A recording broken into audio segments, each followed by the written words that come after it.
Spectateurs, toujours Léon Zitrone, après ce concours de paix mémorable qui, je vous rappelle, a vu encore à nouveau la victoire d'Eugène Lemétayer, je vais procéder à une interview des concurrents, en commençant par le vainqueur Eugène Lemétayer. Bonjour Eugène Lemétayer, pouvez-vous expliquer aux téléspectateurs les raisons de votre talent? Oh, toujours peut-être. Toujours peut-être. Quand même quand j'étais tout petit. Hein. À l'école, peut-être j'allais au coin. J'allais au coin et là je répétais. Alors le maître d'école il était obligé de nous faire sortir parce que ça sentait mauvais et on avait tous récré. Alors c'est comme ça que j'avais la cote chez les copains. Ils étaient contents. Ils disaient où il y a Eugène, il n'y a que du plaisir, à condition de ne pas sentir. Hein. Oh, au régiment, il croyait qu'on était attaqué par les félagas. Péto-Eugène, qu'on m'appelait. Et mais alors, quel est le secret, redites-le nous, de ce talent de pétomanie?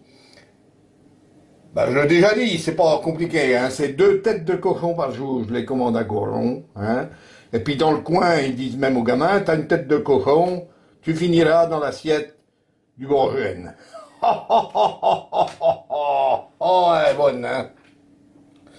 Bon, très bien. Alors, je me tourne vers Kevin Dutroux. Vous avez terminé second, mais loin derrière Eugène Lemétayer. Comment vous expliquez, je dirais pas cette contre-performance, mais cette absence de performance? Je dirais pas qu'il y a de la triche, hein, mais je dirais qu'on fait trop de vélo. Hein. On fait trop de vélo et on pète sur la selle et on perd la moitié du carburant. On en a causé avec les copains. Kevin, il veut pas lâcher le vélo. Il dit que la pédale, c'est l'avenir. Brion Marchand, il dit si tu pètes en pédalant, tu dois péter en marchant. Ben, on verra bien l'an prochain si le gène, il pète encore plus haut que son cul. Hein. Bon, très bien, très bien. Je me tourne maintenant vers Trizobic qui a fait une prestation plus que controversée. Ouais, il y en a qui croient que c'est facile. Hein. Je vois pas pourquoi qu'on dit ça. Hein. Je croyais que c'était un concours de baies. Comment ça, un concours de baies? Ben, de baies. Il n'y a pas besoin d'avoir fait les nains pour faire ça, pour comprendre ça. Hein.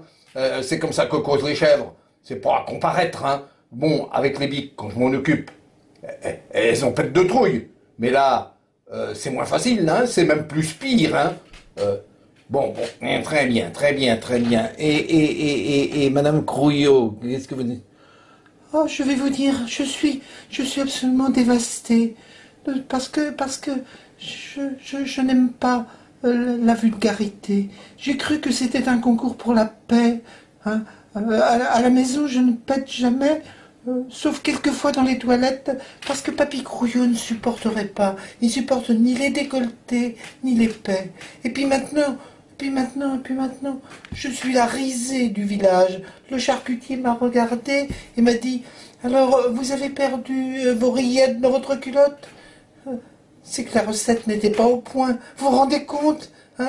Et il a même ajouté que s'ils organisaient un concours de saucisses fumées, j'étais ridée à point. Oh, ma vie est dévastée, vous savez. Ma vie est dévastée.